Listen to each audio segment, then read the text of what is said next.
It feels really hard for me to talk about this. I feel sad and I feel challenged to bring up the subject of what's happening in America right now. I went into silence last week, and I came out to discover that essentially America is burning. Hearing about the protests, hearing about like the great pain and suffering over the division, and the way, I was talking yesterday in my video about parasites, about symptoms versus systems, and the death of George Floyd was a symptom of a system that promotes separation, that promotes the supremacy of one people over another, that a system of division, essentially programmed hatred. Now here's the thing about getting people to fight and hate one another and feel separate from one another, is that it distracts them from what's really going on. So for 400 years we've had a system of white supremacy and racism in America. And I believe that that's a way to keep the people at a very low vibration. If you get people to hate each other and fight each other and think that the other is the problem, and to distract people from the unity of the whole, then it's much easier to kind of like get away with things. And I'm talking about like people in power.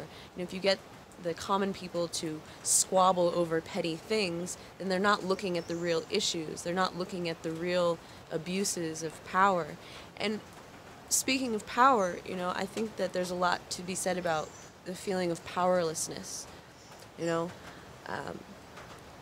If someone causes hurt to another, I have a friend. My friend is Roki. He's African American and he's handicapped, and we talk a lot about how he's endured a lot of hatred and abuse from others in his life, because essentially he's been an easy target,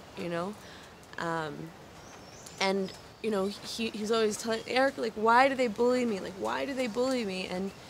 And one thing I like to share with him is like, hurt people hurt people. The kid who bullied you is probably being bullied at home. And so I see this is like a cycle of abuse, a cycle of hatred, a cycle of, like, if I feel powerless and I'm taught that, I don't even know how to talk about this. I'm really struggling right now because it's such a pervasive issue. And yet also here in Guatemala, like, I'm not watching the news. I'm not being inundated by this. Like, I'm not being overwhelmed by, like, what's happening in America. I get, like, whiffs, and I hear the sadness, and I hear the stories, but it's not all-encompassing here, which makes me feel really happy that I'm not in that world. I get to look at it from the outside. And what I see is very, very sad. And I also believe there's hope. Because these are the kind of disruptions that cause lasting changes. And America itself is founded on revolution and protesting the powers that are in control, that are trying to control the people, control the minds. And so, I think that dissent and protest is a healthy part of society, and when I see what's happening with the country's leadership in the way that, the languages of law and order and squashing people, and not a language of listening. It's not a language of compassion. So, I think it's very ironic that, like, America is touted as this, like, Christian nation, and yet the teachings of Jesus Christ are all about love and, like, loving each other. So I find it really, really hard for me to understand why someone would profess to follow the teachings of Jesus and yet be okay with suppressing, repressing, and being violent towards another human soul, a human being.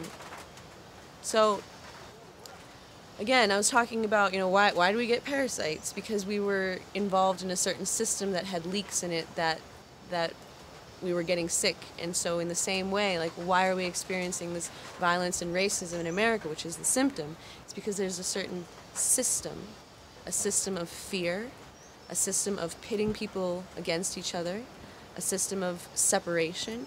They're different, we're better than them, they're dangerous, and that sort of programming, thought programming, is the real problem. Really, the fundamental problem here, as I see it, is a question of belief systems. Belief systems are important because they uphold the structure of our societies, our culture, our moral standards. But as I said before, belief systems can also be very toxic and destructive, especially when they are the antithesis of that loving compassion towards one another, you know? I firmly believe that hating others, or hating the other, is something that is educated, trained, and programmed. That's not the natural state. Like, if you look at children playing, they're not going to marginalize a child in the playground unless they've been taught to do so. You know what I mean? So I think that this is an important time of change. I feel very hopeful for the future. You know, Roki, I was talking to him yesterday, he's like, it just feels like the world is ending. And it's like, yeah, yes, it is ending as we know it. And, you know,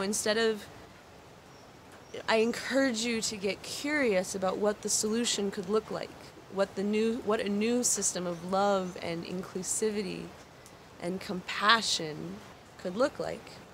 So, I don't hate America. I want to go back to America, you know. Matt and I have been talking about that. We want to do a tour around America and discover the treasures of the people and the food and the places and the landscape. And, you know, that I have so many beautiful friends and allies in America who I am excited to see again. And I want cheeseburgers and... Matt, what were the name of those fries at the diner? Disco fries? Disco fries with cheese. I want those. That's a uniquely beautiful American thing. So I'm not saying this, you know, to like bash America at all. No, you know, America is a beautiful place full of opportunity and hardworking people and innovation and, you know, abundance in so many ways. And there's a system, there's a computer program running in the American system that is resulting in these symptoms that we're seeing right now.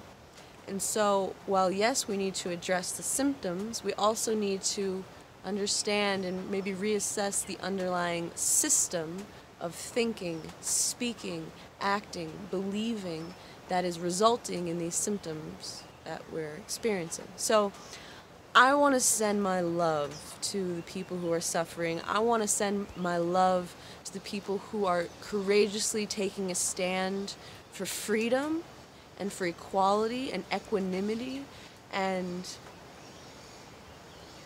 taking a stand to take the power back. Take the power back from the, you know, there are rich families, there are people with agendas, there are, I would say, very immature people who are trying to manipulate and control the population through distracting people with these lower vibration things, right? So my message is just, it's always one of love. My message is of love. Love your brother, love your sister. And it doesn't matter what color skin they have, doesn't matter where they come from, doesn't matter what their religion or belief systems are, you know, it's even love people who cause harm, because hurt people hurt people. People who feel powerless look for someone else to steal energy from in order to feel more powerful, because maybe they feel very insecure. So, you know, I'm not condemning anyone. I'm just, my message is one of compassion and love and looking for a deeper understanding and an excavation of the system and the beliefs that we're operating under that have resulted in these systems. So, my love to you all from here, rainy Guatemala. We tried to take Bella, I'm all like a little wet kitten. We tried to take Bella this morning to get her spayed, but we couldn't get the permissions in time to get the boat to go to the other city, to the other town where the doctor is, so we're going to do that on Monday. But so it's just like a weird, damp, like sad morning where I'm just like reflecting on all these things. So I guess my message is choose love. especially if you if you identify as a follower of the teachings of Jesus, was the entire message is of love, not law and order. It's love and compassion. So that's my message for today.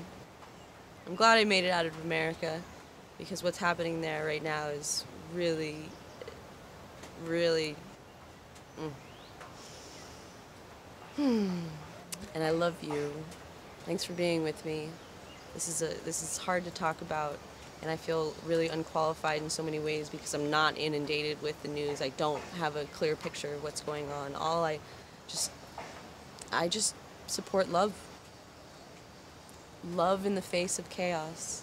Love in the face of violence. Love in the face of challenges. Love in the face of separation. Love in the face of fear. Thou shalt love, no matter what. My love to you all. Thanks for being with me. Let me know what you think in the comments below. And may this be a time of great change, great awakening, and a great shift of the belief systems that we're operating under, such that we can have a happier, peaceful future, united, together, in love.